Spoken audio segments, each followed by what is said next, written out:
Hello बच्चों, स्वागत है आपके अपने करंट अफेयर चैनल पर करंट अफेयर्स विद पिनू। आज स्टार्ट करते हैं पार्ट 2। इसका पार्ट 1 हो चुका है। ये अंतर्राष्ट्रीय जो क्रोनोलॉजी है वहाँ से प्रश्न उत्तर बनाए गए हैं जो मुख्यतः आरएएस और फर्स्ट ग्रेड के अंदर पूछा जाता है यहाँ से।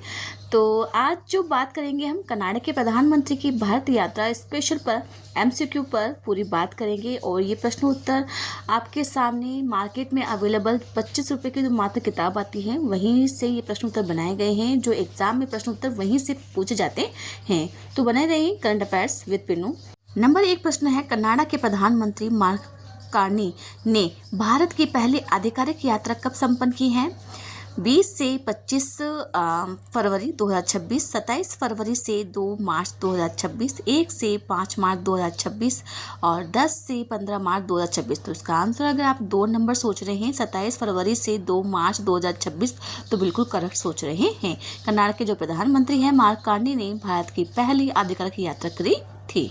आइए देखते हैं अगले इम्पोर्टेंट प्रश्न। छोटे और मॉड्यूलर परमाणु रिएक्टर में सहयोग किस क्षेत्र से संबंधित है? यहाँ पर ये सवाल इसी से जुड़ा हुआ है जो कनाडा के प्रधानमंत्री मार्क कार्नी की जो पहली यात्रा है उसी से ये सारे प्रश्न उत्तर बनाए गए हैं और वही एक टॉपिक से इतने सारे प्रश्न उत्तर बनाए गए हैं।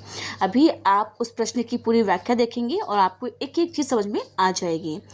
नंबर 1 कृषि, नंबर 2 ऊर्जा, नंबर 3 शिक्षा, नंबर 4 परिवहन। तो छोटे और मॉड्यूलर परमाणु रिएक्टर का जो सहयोग है वह ऊर्जा से जुड़ा हुआ है। आइए देखते हैं अगला इम्पोर्टेंट प्रश्न।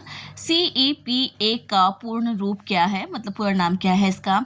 और नंबर 1 है comprehensive economic partnership agreement, number 2 common यहाँ पर economic policy agreement, number 3 comprehensive energy partnership alliance और नंबर 4 है Canada India economic program agreement. तो इसका आंसर होगा number 1 comprehensive economic partnership agreement. CEPA का पूर्ण रूप है। फर्स्ट ग्रेड के अंदर पेपर उठा के देखो, इसी प्रकार के सवाल उठा के दे दिए जाते हैं कि इसका पूर्ण रूप क्या है और आते वहीं से है, अंतर्राष्ट्रीय जो क्रोनोलॉजी है वहीं से प्रश्न उत्तर बनते हैं।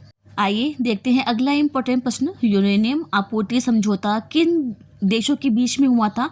भारत और रूस, कनाडा की कंपनी केमिको और यूरेनियम अयस्क सांद्रण, भारत और ऑस्ट्रेलिया, अमेरिका और कनाडा। तो इसका आंसर होगा यूरेनियम आपूर्ति समझौता यहाँ पर कनाडा की कंपनी केमिको और यूरेनियम अयस्क सांद्रण के बीच में हुआ था।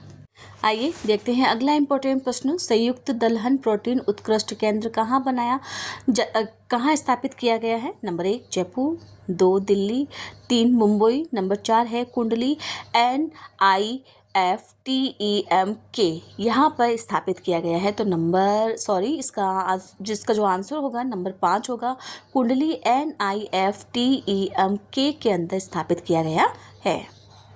आप विश्वास रख के अपनी तैयारी को बेहतरीन करेंगे। आपको ये जो आंसर बताए जा रहे हैं बिल्कुल सही बताए जा रहे हैं, प्लस आपको इसकी एक एक की व्याख्या कर दी जाएगी। प्रश्न के नीचे में उत्तर नहीं लिख रही हूँ क्योंकि उसकी पूरी व्याख्या समेत आपको अभी मिल जाएगा, इसीलिए तो बने रहें current affairs with Pinu.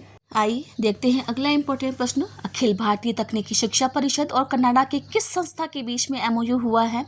UNESCO, number 2 है मिटेक्स, नंबर 3 है यहाँ पर IORA और नंबर 4 है यूनिवर्सिटीज़ कनाडा। तो इसका आंसर होगा अखिल भारतीय तकनीकी शिक्षा परिषद और कनाडा की जो मिटेक्स जो संस्था है इसके बीच में MOU हुआ है। और यह MOU अभी इसके बारे में वैसे पूरी व्याख्या बता ही दूंगी आपके कि इसके तहत वर्ष 27 के अंदर प्रति वर्ष 300 भारतीय छात्रों को पूर्णतः वित्त पोषित इंटर्नशिप मिलेगी। आइए देखते हैं अगला इम्पोर्टेंट प्रश्न। भारत ट्रायम्फ फॉक्स 2026 में किस देश की भागीदारी करेगा? Japan, Canada, Australia, France. तो इसका आंसर होगा नंबर 2 कनाडा की यहाँ पर भागीदारी करेगा। भारत ट्रायम्फ फॉक्स 2026 के अंदर कनाडा की भागीदारी करेगा।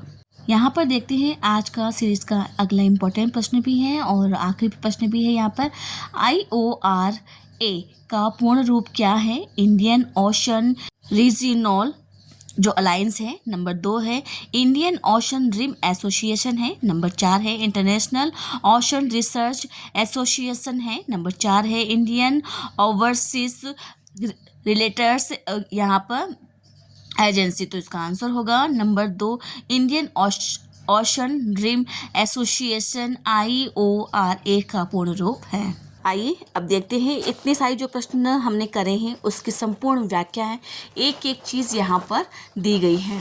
कनाडा के प्रधानमंत्री की भारत यात्रा स्पेशल पर जो MCQ प्रश्न बताए हैं वह यहीं से बनाए गए हैं। कनाडा के प्रधानमंत्री मार्क कार्नी ने यहाँ पर भारत की पहली आधिकारिक यात्रा 27 फरवरी से 2 मार्च 2026 को संपन्न की थी, बिल्कुल की थी यहाँ पर, ये इसका पहले का आंसर था। वर्ष 2018 के बाद में किसी जो कनाडाई प्रधानमंत्री का पहला आधिकारिक द्विपक्षीय दौरा है यहाँ पर, वर्ष 2018 के बाद में ये वाला। प्रधानमंत्री कार्नी ने अपनी यात्रा की शुरुआत मुंबई से की थी, जहां उन्होंने कनाडा भारत विकास और निवेश फोरम में मुख्य भाषण दिया था। द्विपक्षीय वार्ता और सहयोग किस किस के बीच में हुआ यहाँ पे? 2 मार्च 2026 को नई दिल्ली में हैदराबाद हाउस के अंदर प्रधानमंत्री नरेंद्र मोदी और मार्क कार्नी के बीच में उच्च स्तरीय वार्ता हुई थी, जिसमें निम्न क्षेत्रों के अंदर कुछ संकल्प लिए गए हैं यहाँ पर। परमाणु ऊर्जा के अंदर छोटे और मॉड्यूलर जो जो परमाणु रिएक्टर हैं उससे सहयोग होगा, और रक्षा व तकनीकी के अंदर महत्वपूर्ण जो प्रौद्योगिकी है और जो रक्षा क्षेत्र है उसमें साझेदारी रहेगी। आर्थिक क्षेत्र है व्यापक आर्थिक साझेदारी समझौते को शीघ्र यहाँ पर अंतिम रूप से सहमति बनेगी। अब यहाँ पर महत्वपूर्ण समझौते और क्या क्या ज्ञापन हुआ है। त्रिपक्षीय सहयोग प्रौद्योगिकी और नवाचार में सहयोग पर बना है। भारत और कनाडा ऑस्ट्रेलियन और त्रिपक्षीय समझौता ज्ञापन हुआ है। यहाँ पे यूरेनियम जो आपूर्ति, ये प्रश्न था हमारे, परमाणु ऊर्जा विभाग और कनाडा की कंपनी केमिको के बीच में यूरेनियम अयस्क सांद्रण की आपूर्ति के बीच के लिए वाणिज्यिक अनुबंधन हुआ है। यहाँ पर खाद्य सुरक्षा संयुक्त दलहन प्रोटीन उत्कृष्टता जो केंद्र है उसकी स्थापना की गई थी। यहाँ पर कहाँ की गई थी? कुंडली NIFTEM के अंदर। आइए देखते हैं आप शिक्षा पर क्या क्या हुआ था यहाँ पर, ज्ञापन वगैरह। अखिल भारतीय तकनीकी शिक्षा परिषद यहाँ पर और कनाडा की मेटेक्स के बीच में MOU हुआ था, बिल्कुल हुआ था यहाँ पर शिक्षा को लेकर। इसके तहत वर्ष 2027 से प्रतिवर्ष 300 छात्रों को पूर्णतः वित्त पोषित यहाँ पर इंटर्नशिप मिलेगी। जो महत्वपूर्ण घोषणाएं थी वो क्या क्या हुई यहाँ पर? कनाडा ने ग्लोबल बायोफ्यूल्स अलायंस और अंतर्राष्ट्रीय सौर गठबंधन में शामिल होने की घोषणा की थी। कनाडा के इंडियन ओशन रिम एसोसिएशन में संवाद भागीदारी के रूप में शामिल होने के लिए भारत का समर्थन किया था। यहाँ पे भारत और कनाडा रक्षा संवाद की स्थापना की घोषणा की गई थी। यहाँ पे यूनिवर्सिटीज़ कनाडा द्वारा एक नई यहाँ पर कनाडा भारत संयुक्त प्रतिभा और नवाचार रणनीति का शुभारंभ किया जाएगा। यहाँ पर आगामी भारत ट्राइब्स फैक्ट्स 2026 नई दिल्ली में कनाडा की भागीदारी रहेगी। ये कुछ इस प्रकार के प्रश्नोत्तर आपके सामने बनाए गए थे और ये सारी व्याख्या उन्हीं प्रश्नोत्तर की हैं जो 8 प्रश्नोत्तर आपने पहले देखे हैं। तो बच्चों, जानकारी कैसी लगी प्लीज़ कमेंट में ज़रूर लिखें, चैनल को लाइक और सब्सक्राइब ज़रूर करें। हाँ, और जो आपके साथी हैं जो फर्स्ट ग्रेड की तैयारी कर रहे हैं उन तक ये वीडियो ज़रूर शेयर करें। Thank you.